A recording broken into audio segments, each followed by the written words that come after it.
Selamat malam pemirsa, saya Dwi Anggia kembali hadir ke hadapan Anda di Dua Sisi malam hari ini. Tadi kita sudah menyaksikan secuplik penggalan tayangan bagaimana surat edaran yang dikeluarkan oleh Mahkamah Agung tentang petunjuk bagi hakim dalam mengadili perkara permohonan pencatatan perkawinan antara umat beragama yang berbeda agama.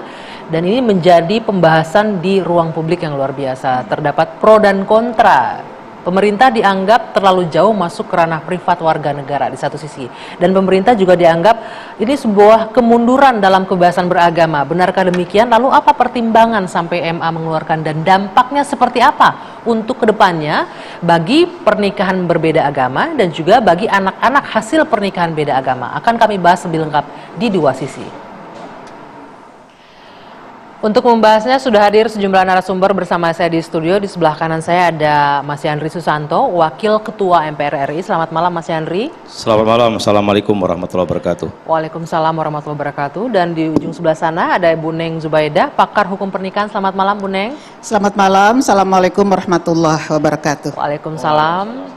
Di sebelah kiri saya ada Mbak Bivitri Susanti, pakar hukum tata negara. Selamat malam Mbak Bibip. Selamat malam. Ya, di ujung sana ada Bung Ade Armando, pegiat media sosial. Selamat malam. Selamat malam. Dan Bung Ade juga pernah jadi saksi ahli ya dalam uji materi terhadap Undang-Undang Perkawinan tahun 74. Nanti kita akan bahas lebih dalam. Pertanyaan saya yang pertama ke Mbak Bivitri dulu. Apakah memang harus seperti ini nih?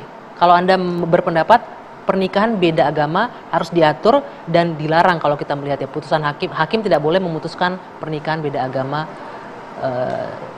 disahkan. Iya, menurut saya SEMA ini keliru dalam hal kita harus melihat bahwa pernikahan dengan pencatatan perkawinan sebenarnya tindakan hukum yang berbeda. Jadi betul bahwa SEMA itu mengacu pada Undang-Undang Perkawinan tentang pernikahan yang harus berdasarkan agama.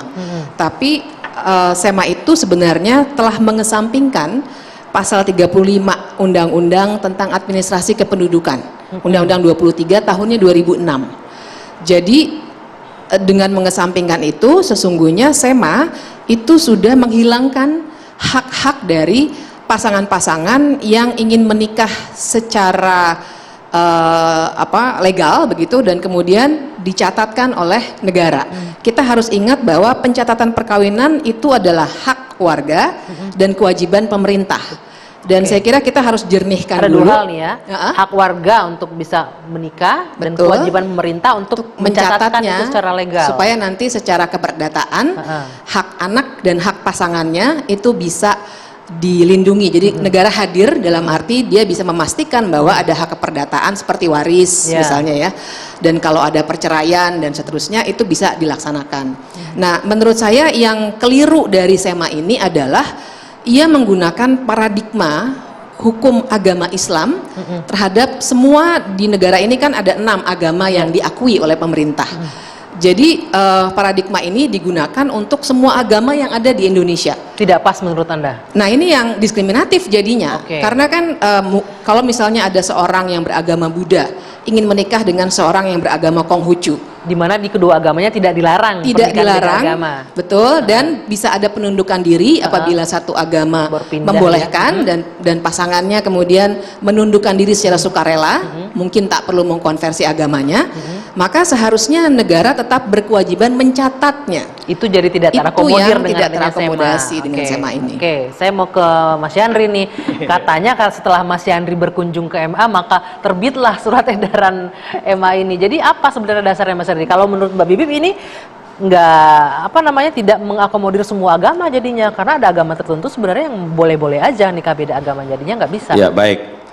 Jadi saya itu lagi di Arafah waktu itu, ada keputusan pengadilan Jakarta Pusat ya, yang mengabulkan untuk pencatatan nikah beda agama. Saya langsung berkomentar karena wartawan nanya, saya bilang ini tidak benar dan harus dibatalkan karena ada regulasi hukum di Indonesia itu yang sudah diputuskan, yaitu Mahkamah Konstitusi, di mana putusan Mahkamah Konstitusi itu final dan mengikat. Ya, dan itu harusnya jadi rujukan termasuk hakim yang melakukan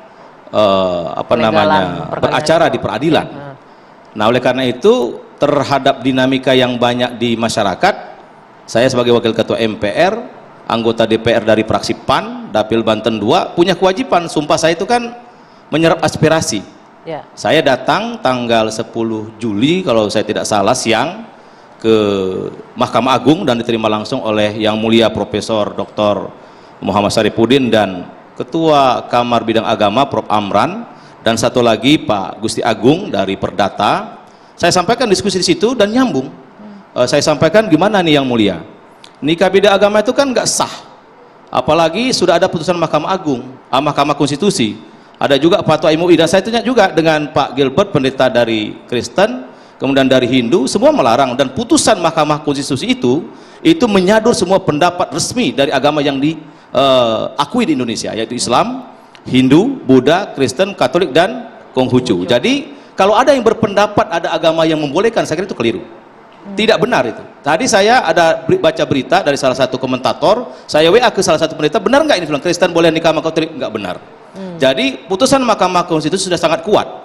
Jadi kalau ada orang masih mau mengganggu surat edaran Mahkamah Agung yang menertibkan peradilan supaya sama cara pandangnya, saya kira pendapat yang liar dan tidak mengakar dengan persoalan hukum positif dan hukum agama. Artinya secara hukum, aturan, dan juga mungkin argumentasinya seiring memang sejalan, tidak ada yang dipertentangkan. Seiring sejalan. Karena nikah beda agama itu nggak nikah. Gimana nikah beda agama? Satu Islam, satu Kristen misalkan. Nggak nikah itu. Secara agama Islam kan memang diatur tidak boleh Nggak, tuh. bukan Nggak agama lain boleh. juga begitu. Coba baca apa namanya salah satu pertimbangan Mahkamah Konstitusi itu. Mendengarkan 6 agama yang ada di Indonesia. Artinya sudah mengakomodir Sudah keseluruhan semua agama. dan itu sudah ditolak loh.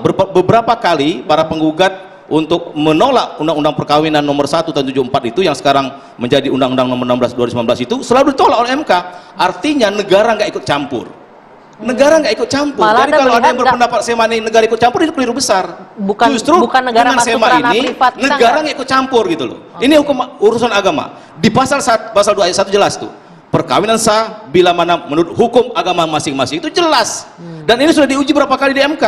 Jadi kalau ada yang berpendapat masih beda, waduh itu dipertanyakan Mbak terhadap Bivitri, kepatuhan dengan hukum gitu. Oke, katanya semua agama sudah diakomodir karena semua agama menyatakan memang tidak ada yang melegalkan pernikahan beda agama dari seluruh agama itu. Dan itu putusan MK loh, bukan Putusan saya MK, yang buat. iya. Putusan MK itu perlu saya klarifikasi 2 kali, dan itu adalah untuk undang-undang perkawinan.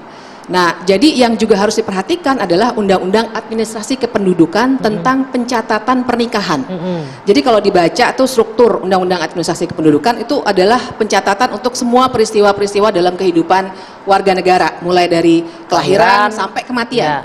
Nah, jadi konteksnya adalah dikatakan dalam pasal 35 itu pencatatan perkawinan yang ditetapkan oleh pengadilan itu wajib dicatat oleh negara. Betul. Nah, itu konteksnya. Nah, sekarang kan konteksnya pengadilan, hakim udah nggak boleh lagi memutus melegalkan, artinya nggak akan bisa dicatatkan lagi. In reality tentu saja SEMA itu harus diikuti oleh semua hakim.